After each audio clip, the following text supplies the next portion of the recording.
At patuloy sa ating balitaan.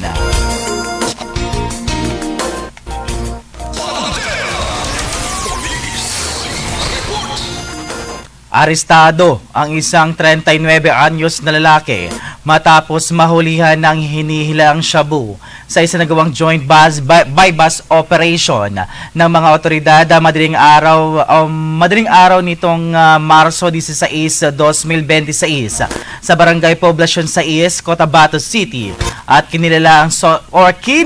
ang suspect na si Jason o alias Jason, may asawa, walang trabaho,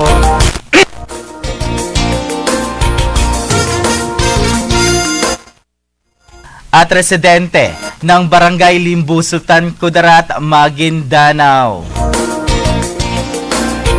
Ayon sa ulat ng Cotabato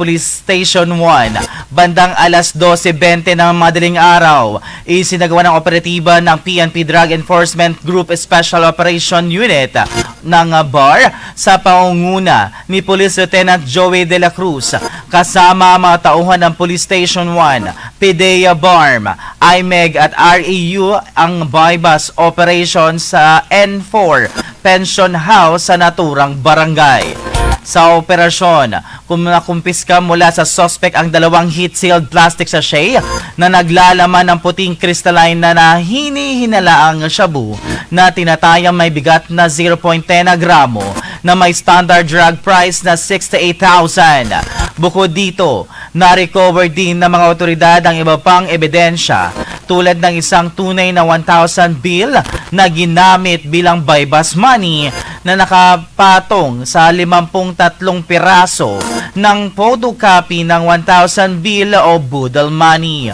Isang maliit na itim na pouch, isang maliit na weighing scale at isang bugkos ng plastic sachet ang nakumpiska sa isang illegal drug ay dadalhin naman sa forensic unit BAR para sa quantitative at qualitative laboratory examination.